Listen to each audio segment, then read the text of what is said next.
Começando agora a nossa aula 3, galera. Nossa aula 3 é sobre dinâmica impulsiva, aula 3 da semana 2 do nosso curso intensivo de física. Você viu que é intensivo mesmo, né, cara? Sempre aulas rápidas, um troço bem dinâmico para você lembrar tópicos principais, nada de dedução e exercício resolvido. Nada de muita hora aula para você ao longo da semana, porque senão você não vai conseguir cumprir o curso nessas 10 semanas. Não adianta colocar 4 horas de videoaula para vocês, não vai resolver. Então, tópicos rápidos, bem dinâmico e não deixa atrasar teu estudo, hein, cara? Dinâmica impulsiva, alguns cuidados que você deve ter. Você está entrando numa matéria vetorial. Vetorial, muito cuidado, né? Já falei para você, quando você pega essa setinha na frente, essa setinha está dizendo, vou foder você, toma cuidado, né? Você não pode sair somando vetores como você soma números. Você tem que usar as regras, a regra do polígono, a regra do paralelogramo, a decomposição. Você tem que usar as regras de soma vetorial. Esse é o primeiro cuidado. Aí você tem que ter o conhecimento das grandezas. São duas grandezas principais. Quantidade de movimento. Tá? O nome da grandeza é muito intuitivo. Então, professor, o que é quantidade de movimento? O nome já está dizendo. É quantidade de movimento. É o nome. Não ficou muito claro. Pensa em uma batida de 2 carros, uma batida de frente. Vem 2 carros e batem de frente. Eles vão, após a batida, vão ficar grudados. Na batida, quem que empurra o outro para trás? É o que tem a maior massa? Um aluno pode pensar, sim, o mais pesado empurra o mais leve. Não, não é. É o que tem a maior velocidade? O mais rápido empurra o mais lento para trás? Não, não é. Mas então é o quê? É o produto MV. Quem tem mais produto MV numa batida de frente, empurra outro cara para trás. Isso daí se chama quantidade de movimento. Uma grandeza desenvolvida pelo Newton.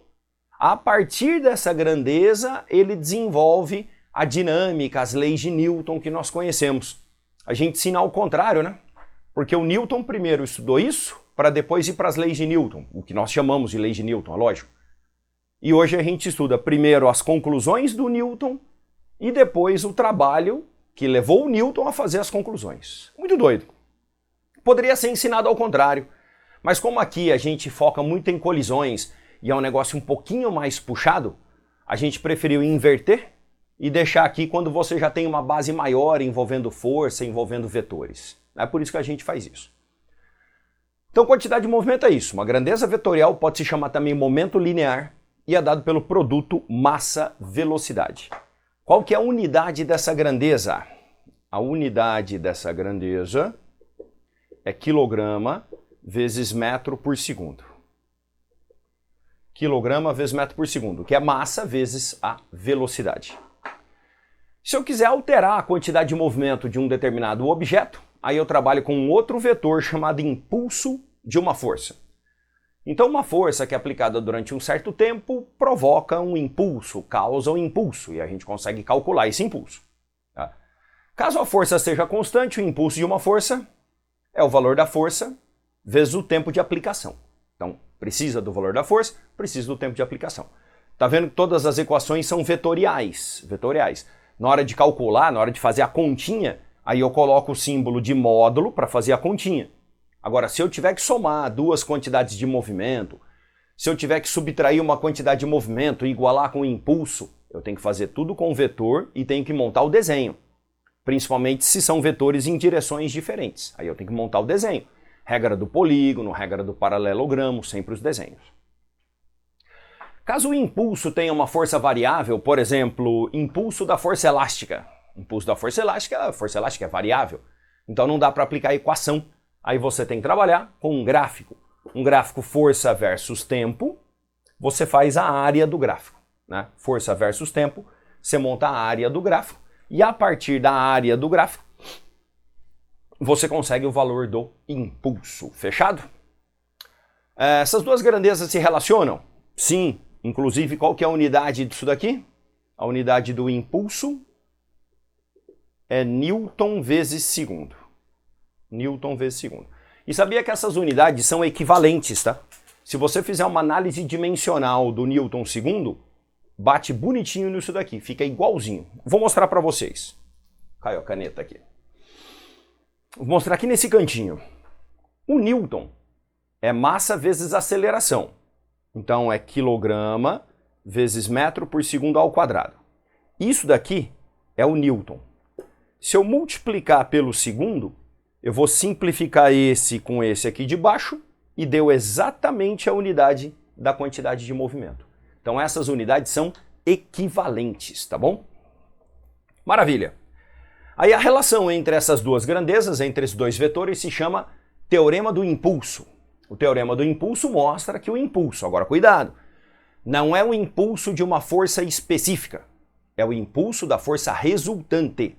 Então, um determinado móvel está submetido a 3, 4 forças. Primeiro eu faço a resultante dessas forças e depois eu aplico o teorema do impulso. Cuidado com isso, hein, velho? Cuidado. Impulso da força resultante, variação da quantidade de movimento. Se é tudo unidimensional, uma batida onde ninguém sai de lado, escapa de lado, é bem fácil trabalhar com isso daqui. Você trabalha com a conta normal mesmo, como se fosse escalar. Só substitui pelas fórmulas e os valores. Agora, se dá uma batida e escapam coisas assim para o lado, aí essa conta você tem que fazer com os desenhos de vetor. Professor, eu não estou entendendo esses desenhos de vetor. No próximo quadro eu vou passar para vocês. Vou dar um exemplo como é que ficaria um desenho disso daqui, trabalhando com vetores. E tem também um tópico chamado sistema isolado. O sistema isolado é colisões entre móveis. Então tem dois móveis, eles colidem, vão juntos, colidem, se separam, isso se chama sistema isolado. Num sistema isolado, a quantidade de movimento do início é igual à quantidade de movimento do final. Tem um exemplo muito legal disso daqui, uma experiência que eu fiz. Eu estava num caiaque, estou te mostrando aí a imagem. Eu estava num caiaque num final de ano e eu peguei um monte de pedras e comecei a jogar as pedras para frente. Ao jogar as pedras para frente, eu joguei uma quantidade de movimento para frente. Outra tem que ir para trás. E é o que aconteceu com o meu barquinho. O barquinho começou a se deslocar para trás. Isso é um caso típico de sistema isolado. Teorema do impulso, normalmente a gente usa quando a batida acontece contra uma parede. Um carro bateu contra uma parede. Teorema do impulso. Bateram dois carros. Sistema isolado. Fechado? Vou passar para vocês agora as classificações das colisões. Elas se classificam em elástica, parcialmente elástica, e depois eu vou fazer um desenho disso daqui, ó, vetorial, para você ver bonitinho como é que monta. Vou pausar e já volto.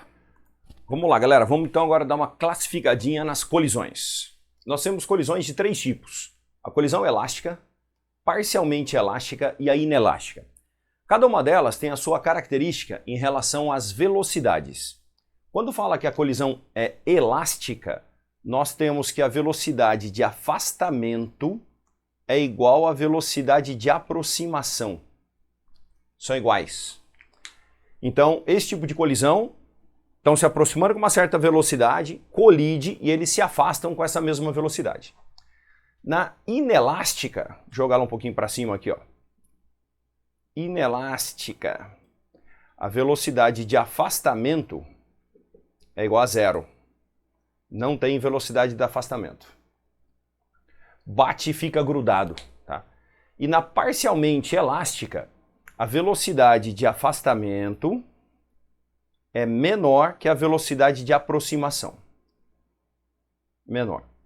Eu tinha esquecido de escrever isso daqui antes, ficou meio mulambinho aqui, mas deu para entender. Velocidade de afastamento igual na elástica. Velocidade de afastamento menor na parcialmente. E velocidade de afastamento 0 na inelástica. Quero saber se essas colisões formam o chamado sistema conservativo. O sistema conservativo, ele conserva energia mecânica. A elástica sim, não e não. Só a colisão elástica conserva energia mecânica. Quero saber se é um sistema isolado. Para ser sistema isolado, pode ser os 3 tipos de colisões, desde que seja entre móveis. Colisões entre móveis. Ó, separei aqui, ó, entre móveis é o M e com objeto fixo é o F. Então, se a colisão é entre móvel, sempre é sistema isolado. Então aqui, ó, sim, sim e sim. E se a colisão é contra um objeto fixo, não, não e não. Então, colisão contra objeto fixo não conserva a quantidade de movimento. Colisões entre imóveis, aí sim conserva a quantidade de movimento. Coeficiente de restituição. O que é o coeficiente de restituição? É uma relação entre velocidades. É a velocidade de afastamento dividido pela velocidade de aproximação, uma relação entre velocidades. Como elas são iguais, o coeficiente de restituição aqui vale 1. A velocidade de afastamento é menor, então o coeficiente de restituição é entre 0 e 1. E aqui não tem velocidade de afastamento, então o coeficiente de restituição é 0. Tá aí, ó, um resumo de tabelinha das colisões. Então lembrem, cara, para conservar a quantidade de movimento, tem que ser colisão entre imóveis. Colisão contra uma parede fixa não conserva quantidade de movimento. Lembra que eu falei para você que ia fazer um exemplo de colisão bidimensional?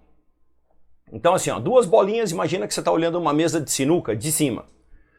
Antes da colisão, a bolinha roxa com velocidade V1 está indo na direção da bolinha laranja com velocidade 0. Aí elas colidem e saem com a velocidade V1' e V2'. É colisão entre imóveis? Sim. Então podemos escrever que a quantidade de movimento inicial...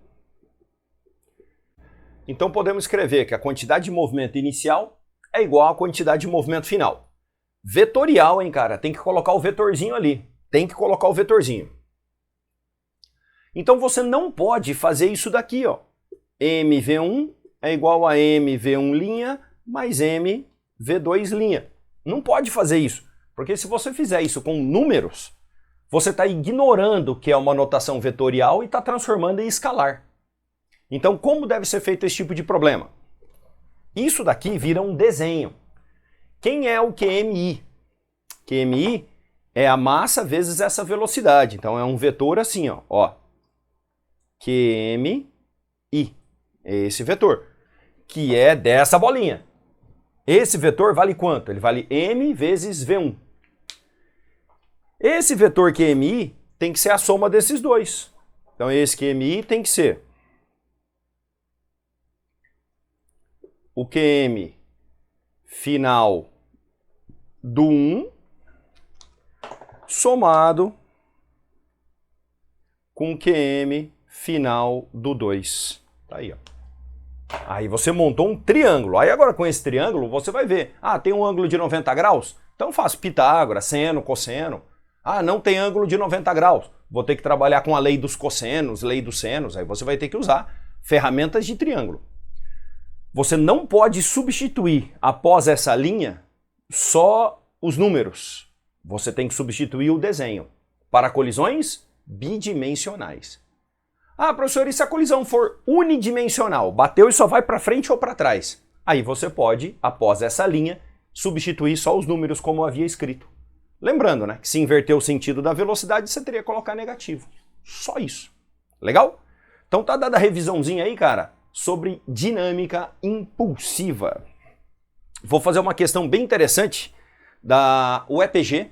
Essas questões que eu escolho para fazer em aula, independente da universidade, tá? Eu escolho pela característica da questão. Eu pego, então, questões que são voltadas mais para uma primeira fase e com características que englobam o conhecimento mais amplo daquela área. Então, a dinâmica impulsiva. Eu não vou pegar uma questão muito específica para resolver com vocês. Eu pego uma questão mais ampla e envolvendo vários conceitos para que numa única questão você resolva, revise vários tópicos. É assim que eu escolho a questão. Então, pode ser que eu sempre escolha da UEPG, que eu sempre escolha da UEM, eu não ligo para isso. Eu ligo se a questão ela é mais ampla, te ajuda no conhecimento como um todo. Legal? Ó, vou compartilhar com vocês aqui. Tá na mão. Sobre colisões elásticas e inelásticas, assinale o que for correto. Em uma colisão inelástica, tanto a quantidade de movimento quanto a energia cinética são conservadas? Em uma colisão inelástica, está aqui, Tanto a quantidade de movimento quanto a energia conservada? De jeito nenhum. Não, de jeito nenhum. Então essa já era, tá errada, tá falsa. Após uma colisão perfeitamente inelástica, a equação horária que descreve a posição dos objetos é a mesma para os dois. Após uma colisão inelástica, os objetos saem grudados. Se eles saem grudadinhos, a equação horária para eles é a mesma. Então sim, correto. A 2 é verdadeira. Numa colisão inelástica, eles saem juntinhos. Então eles têm a mesma função horária. Quantidade de movimento é conservada em qualquer tipo de colisão? Cara, eu juro pra você, eu fico com medo nessa daí, sabia? Ele não falou, né, cara, se é uma colisão entre dois móveis. Ele não falou nada no enunciado. Ele só falou sobre colisões elásticas e inelásticas. O gabarito traz ela como correta. Eu vou ser sincero, eu não marcaria. Eu não marcaria. Entraria com recurso no dia seguinte, abrindo a possibilidade de recurso, colocando em anexo um monte de página de livro, mostrando que tem um monte de colisões que a quantidade de movimento não conserva. Quais são essas colisões? Colisões contra paredes e contra objetos fixos. Entendeu? Ele foi um pouco inocente nessa afirmativa. Só que ele não esclareceu o que era colisão entre móvel. E não pode ser feito isso numa somatória. Porque isso pode ser uma pegadinha também num próximo vestibular. Então, eu não marcaria essa. O gabarito traz ela como verdadeira, eu discordo. Discordo. Ele tinha que ser específico. A quantidade de movimento se conserva se for uma colisão entre móveis, tá bom? 8. A quantidade de... um comentário. Alunos que estão treinando para medicina, por exemplo, que já estão aí 2, 3, 4 cursinhos, esses alunos, eles pecam muito pelo preciosismo, né? Então, eles querem achar o que a gente brinca aí, pelo em ovo, né? Querem ficar tentando furar a questão, achar qualquer errinho que possa acontecer. Esse comentário que eu fiz com vocês agora, eu não acho preciosismo, tá? Ele não pode fazer essa afirmação. Se eu colocar isso daí lá no grupo de professores, com certeza a maioria vai concordar ali. Falou, não posso marcar um troço desse numa prova de somatória, tá bom? Então, isso não é preciosismo. Isso é tomar cuidado com a questão. Então, o cara que elaborou não tomou cuidado. O gabaritão deu 2 a verdadeira, 4 eu não concordo. 8. A quantidade de movimento total antes de uma colisão entre dois móveis A e B é sempre dada pela soma das quantidades de movimento individuais desses corpos? Fechou. Fechou. Ele não precisa falar soma vetorial, porque quantidade de movimento é uma grandeza vetorial. Então, perfeito. Quantidade de movimento total antes da colisão é sempre dada pela soma das quantidades. E não precisa nem ser unidimensional, tá? Não precisa nem ser unidimensional. Verdadeiro. 16. Em uma colisão perfeitamente elástica, a energia cinética após a colisão é a metade? Não, a energia cinética tem o mesmo valor, porque é sistema conservativo na colisão elástica, tá bom? Então uma questãozinha que revisou vários tópicos, interessante a questão, e de dinâmica impulsiva são as questões 11, 12, 13, 14 e 15. 11, 12, 13, 14 e 15, das quais eu fiz a 12, fechou? Então agora temos mais uma aula, que é a aula de estática. Então termina essa, faz exercício, depois assiste estática. Um abraço, povo, até mais!